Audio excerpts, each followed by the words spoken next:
Hi, my name is Ali and this is Lessons from the Screen.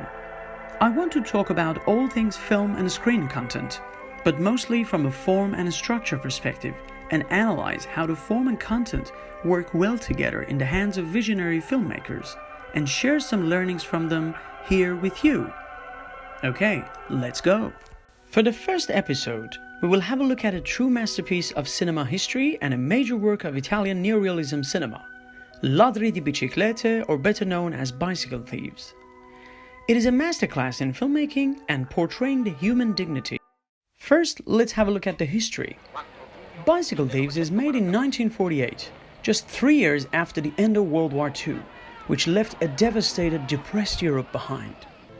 With war coming to an end, life went back to normal, and that meant filmmakers can now go back to work at their studios making films. Cinema is still a very young art form at the time, and while Hollywood continued making many of its great classics during the war, and America became a dominant first world power during this time, many countries and their filmmaking industries had to almost start from scratch. And that was the case for Italian filmmakers as well, as they soon realized that the war had changed something in them for good.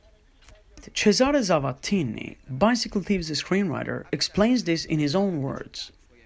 Now, it has been perceived that reality is hugely rich, that to be able to look directly at it is enough, and that the artist's task is not to make people moved or indignant at metaphorical situations, but to make them reflect on the real things, exactly as they are. Zavattini wasn't alone in thinking like this, as it was soon proven to be a golden time for Italian filmmakers.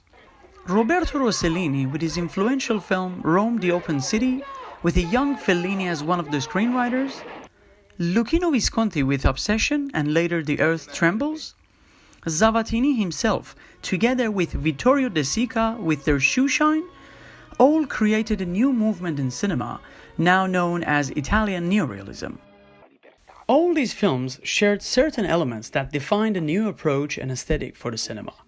They all had an anti-fascist theme as a response to the fascist propaganda cinema before the end of the war, a cinema enforced by the former Italian leader Benito Mussolini.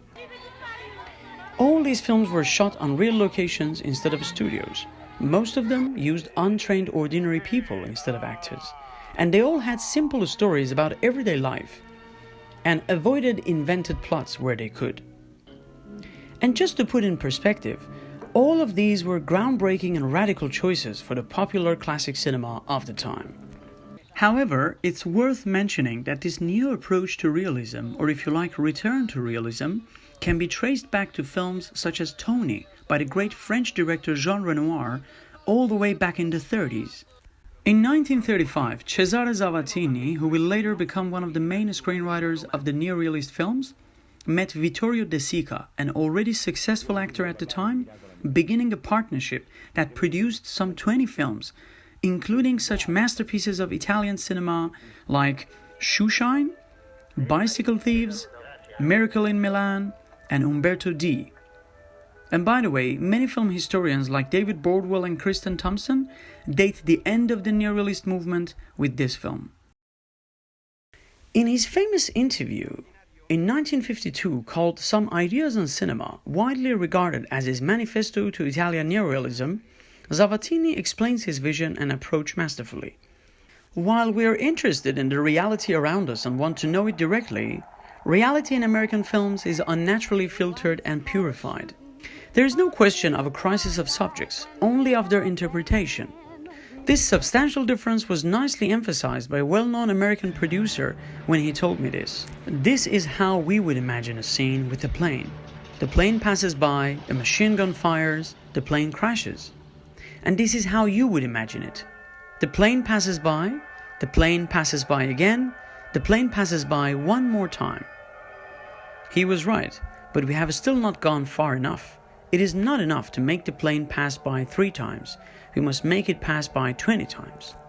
Here, Zavattini clearly shows the reason and vision behind the way of filmmaking proposed by him and his fellow neorealists. This approach goes beyond just a stylistic choice and instead becomes a philosophy and way of seeing life that flows throughout the film. So let's see how they took this revolutionary approach and applied it to the film. There are spoiler alerts ahead in this section, so you might want to skip to the next section or see the movie and come back. The film tells the story of Antonio, one of many ordinary working men in post-World War II Rome, Italy, who desperately needs a job to provide for his family. He finds a job, but to do it he needs a bicycle, and yet he doesn't have the money to get the bicycle to begin with. Happy that the job is finally the family's salvation, his wife sells their valuable possession, their sheets, to secure the money for the bike. Just when we think the troubles are over, a young man steals his bike on his first day of work. De Sica and Zavattini show Antonio and his family's everyday life in such painstaking details that by the first 10 minutes of the film, we are already invested in their life and their efforts for survival. The hopeless search of father and son happens very organically and doesn't seem like designed plot points in the story. And all this time, the father's focus is just to find the bicycle, because we already showed what the bicycle means to him. It's a very simple plot at first, but the film takes us to many stops through this search and remains in them to observe. The office, the underground theater, the police, the spare parts market, the fortune teller, the church, and even a brothel. By observing and showing a lot of details, the film manages to become an accurate portrayal of poverty and social depression without putting words in anyone's mouth or spelling it out for the audience. Characters only say what you expect a character like them to say. Zavattini never allows himself to put words in their mouth.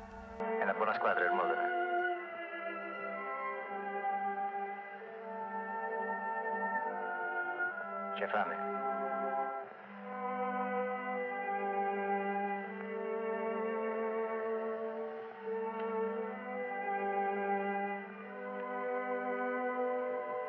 Te la mangeresti una pizza?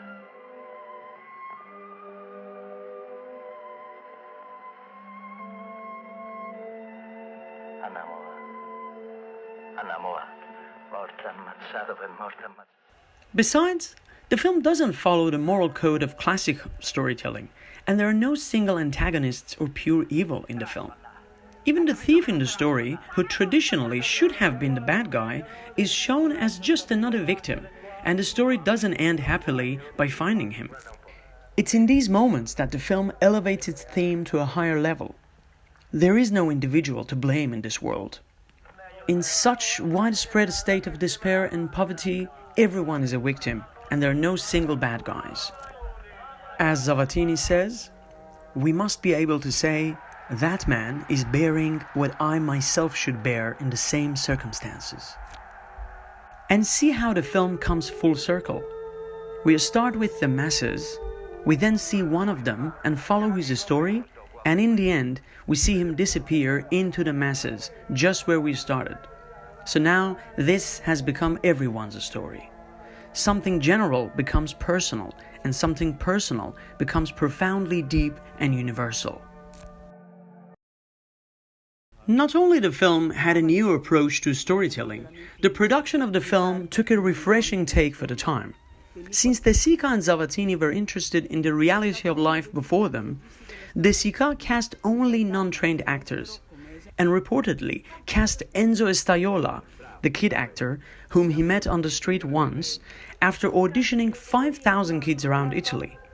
Well, turns out it was well worth it, as it remains to be one of the best child performances in cinema to this date. De Sica also took his production entirely out of a studio and shot only on location. This was a revolutionary decision for the time, considering the giant cameras and production gear of that era. In order to capture real life with real people, De Sica and his fellow filmmakers created a new language. They avoided visible camera moves. The camera angles were mostly eye level, with mainly normal lenses used throughout the film. But this doesn't mean that the film looks flat or has boring visuals.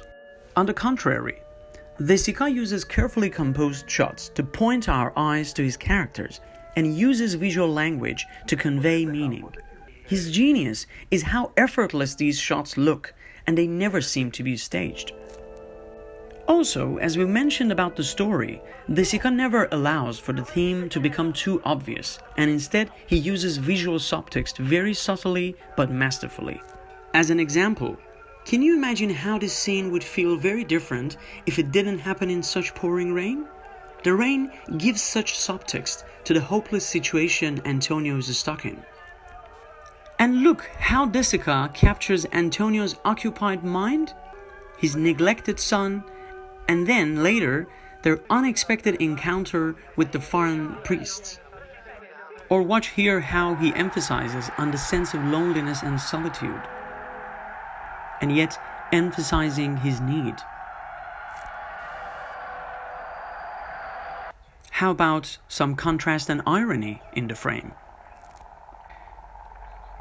A social comparison and commentary in a comic way? Or a simple moment of comic relief to show us life can still be funny and enjoyed by some?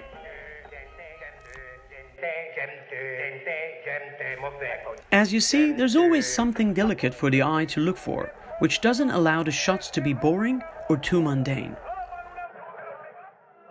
Neorealist films often did not have happy endings or even traditional endings, which is now a thing for many modern films with open endings. Here is what Zavattini says in this regard. Neorealism, it is also said, does not offer solutions. With regard to my own work, the characters and situations, they remain unresolved from a practical point of view, simply because this is reality. But every moment of the film is, in itself, a continuous answer to some question. It is not the concern of an artist to propound solutions. It is enough, and quite a lot, I should say, to make an audience feel the need, the urgency for them. At least in my work, I leave the solution to the audience. Zavattini was also very devoted to social themes explored in his films. To say that we have had enough films about poverty suggests that one can measure reality with a chronometer. In fact, it is not simply a question of choosing the theme of poverty. What one needs is more and more knowledge, precise and simple, of human needs and the motives governing them. Neorealism should ignore the chronometer and go forward for as long as is necessary. And some 70 years later, still poverty and social inequality is evident in today's cinema, sometimes following in the neorealist footsteps by contemporary visionaries, and sometimes in a more entertaining, plot-driven style that might not be what De Sica, Zavattini and their comrades exactly intended. It seems like Zavattini has longed for and foreseen our age of digital, which is not that surprising from a visionary artist. In this regard, he says, "The true neorealistic cinema is of course less expensive than the cinema at present. Its subjects can be expressed cheaply and it can dispense with capitalist resources on the present scale. The cinema has not yet found its morality, its necessity, its quality, precisely because it costs too much. Being so conditioned, it is much less an art than it could be." Zavattini's dream was first realized and followed by the then young passionate filmmakers of French New Wave or Nouvelle Vague in France, who took chances with new ways of filmmaking, and then continued to inspire generation after generation of filmmakers. Zavattini says, "It is obvious that when films cost sixpence and everybody can have a camera, the cinema would become a creative medium as flexible and as free as any other." The size of a matchbook that fit over the lens with a little stabilizer, and that was it. And of course, this video essay is not trying to disapprove of other styles of cinema, but to analyze and emphasize on the importance of this approach to cinema and filmmaking. As Zavattini said on other style of films, "I'm quite aware that it is possible to make wonderful films like Charlie Chaplin's, and they are not neorealistic. But Italian filmmakers, I think, if they are to sustain and deepen their cause and their style, after having courageously half-opened their doors to reality, must open them wide." Grazie. Thank you for watching. This was an episode from Lessons from the Screen. Please support this channel by watching, commenting and sharing.